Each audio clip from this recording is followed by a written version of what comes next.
Hey, you ever been a kid before? I mean, hey, it's pretty fun. You don't have to deal with taxes, nothing is expected of you, and you don't have to deal with the horrors of advanced math. But it's not all sunshine and roses. For one, your parents get to choose your outfits. Thanks, Mom, I really wanted to wear that Live, Laugh, Love shirt to school today. And since you don't have any money, you actually have little choice over what you receive, and that includes video games. There's a lot of things we wanted as kids, but never got.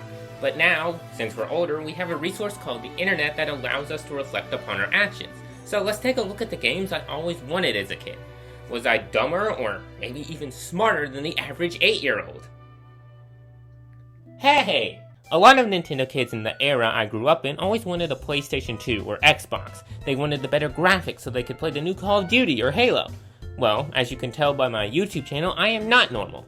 Rather, I wanted something that I couldn't even get my hands on. A GameCube. Now, I hear you. Didn't you own a Wii when you were younger? Couldn't you play GameCube stuff on your Wii? And yes, while it is true that I had a Wii when I was younger, since the GameCube was a bit of a flop, once they went out of production, it got really hard and expensive for a child to afford all that was required to play those games.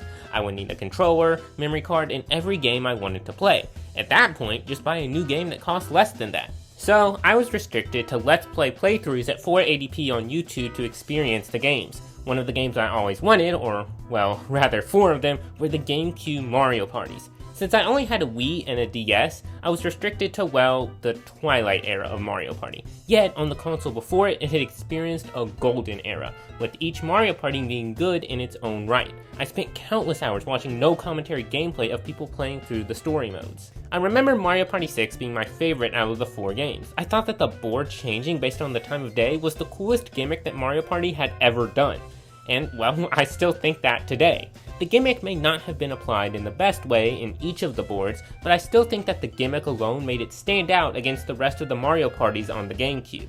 Nowadays, I don't view them through the rose-colored lenses I used to, but I still wish I had grown up with these Mario parties rather than 8, 9, and DS. These had much better boards, and I wasn't forced to use some gimmick to play it. These truly were the best Mario parties, and it's so unfortunate that the quality of the Mario parties didn't end up lasting until Nintendo's more successful consoles. These will probably be never remade, ever. Our best shot will be a re-release or a Mario Party Superstars-esque type of game for this era, but if you know Nintendo, then you know they hate free money. Hey, what happened? Some guy on the street tried to give me $1. I also loved Mario's rival, Sonic. Sega during my childhood put out quite a few banger games like Sonic Colors and Sonic Unleashed. But wouldn't you know it, my obsession with the GameCube trumped all of those games. You know what I loved? Sonic Heroes for the GameCube. I thought being able to play as 3 characters at once was so cool! You could change your character on the fly and each of them had cool abilities you could use. You could also play in 4 different campaigns, which all had their own stories, and then if you beat all of them, you could unlock a secret final boss where Sonic's team would turn Super. Super Sonic was cool to me as a kid, and still is today. The rest of the game, though, isn't.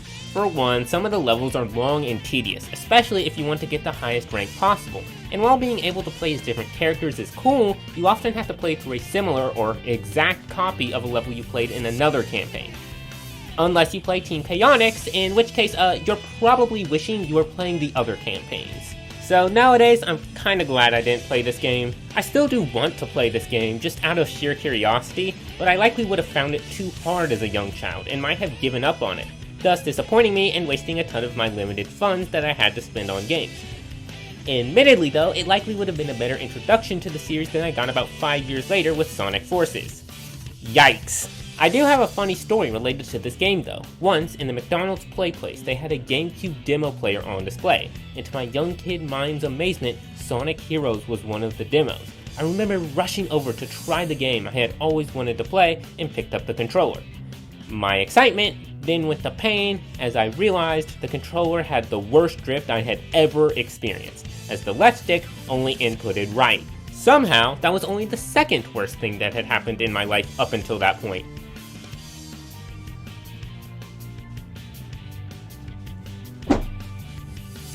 Oh shoot. But no other game could trump my want for one game in particular. It was the best game that I could ever ask for. Was it Chibi Robo? Mario Strikers? No. Something even better than that. Dance Dance Revolution Mario Mix. I've always loved music, and having a game where Mario music is the main focus of the game was so cool to me. And having a pad where you could step and dance around to the music just like Mario was something that I always wanted. I don't think I have to tell you why this poorly aged, being one of the weakest DDR games, and it for obvious reasons being one of the worst selling Mario games of all time, if you can even call it that. Even in the current GameCube game craze, you can easily find a copy of this game for less than $30. But obviously back then, since it sold so few, it was much harder and much more expensive to get, shattering my poor dreams. You would think that this would stop me from dreaming about stuff like this, but I'm not smart. My next console was the 3DS, which I received when I was 8. The 3DS opened up so many new opportunities. For one, it had a camera, which I used quite a lot. It had apps like Face Raiders, an audio editor, and a banger settings menu theme. It really had it all. So what could an 8-year-old child possibly want besides those things? Well, what about one of the greatest series of all time? No, not Chibi Robo Ziplash, although I do have an interesting story about that. One day, it just kind of randomly disappeared from my house, and I don't know where it is. I hope it's not causing trouble somewhere. Rather, I wanted Pokemon, but there was a slight problem. My parents at the time thought that training animals to fight was a bit odd, and that's really all I managed to get from them. I dreamed of getting Pokemon X for the longest time. I watched countless hours of gameplay of the game online. Fennekin to this day is still my favorite starter. And no, not for the reasons the internet does. I actually found a website that supposedly gave free Pokemon X codes once online, and all it asked for was for me to give my email and take a survey. Looking back, it was 100% a scam site, but I remember trying to figure out what the other 12 digits of the free code was.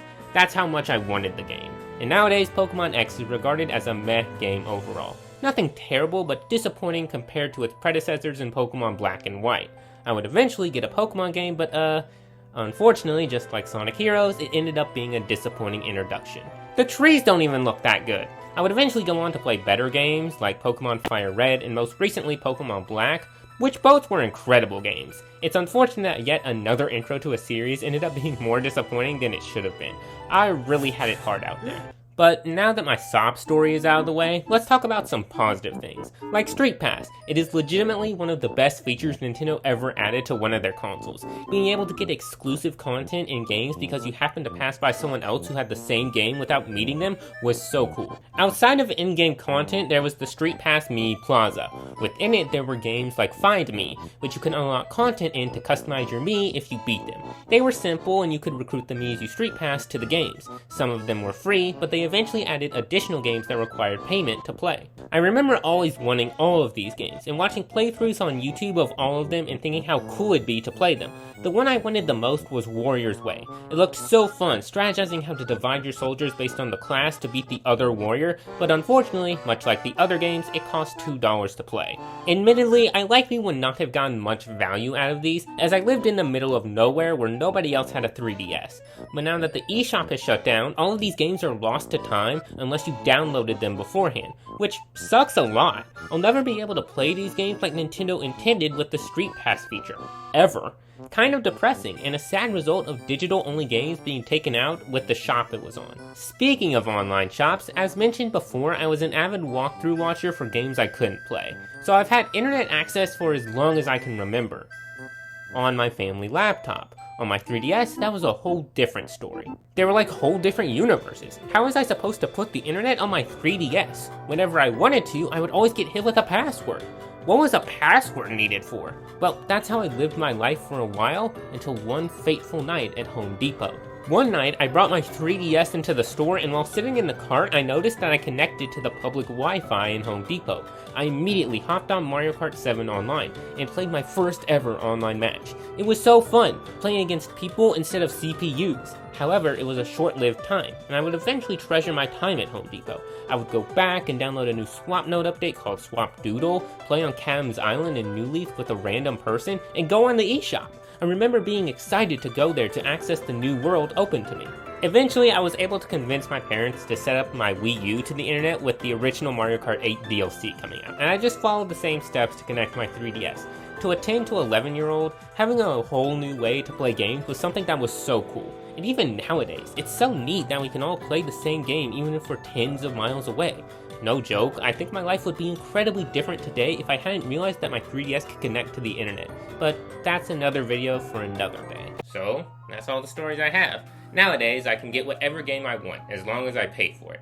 But still, I can't replicate the magical feeling you got when you got a game that you always wanted from your parents. You always treasured those games more, and you even saw through some of the faults that they had because, well, that's the only game you had. But I'm glad I can buy my own games now. Still, it is pretty fun to look back and see what you thought was cool when maybe in reality it wasn't so practical. Like the Mario DDR dance pad. I mean, who the frick signed off on this? Well, that's it. Thank you so much for watching this video. I really appreciate it. If you enjoyed, please consider subscribing. It's free and it helps support my channel a lot. Also, consider leaving a comment about the games that you wanted as a kid. I read every comment, even the 2,000-word essay ones. But with that, I'd like to thank you all for watching once again, and I hope you all have a wonderful day, evening, night, wherever you are, and this is Crystalized, signing out. Now I really need to go find that Chibi Robo game.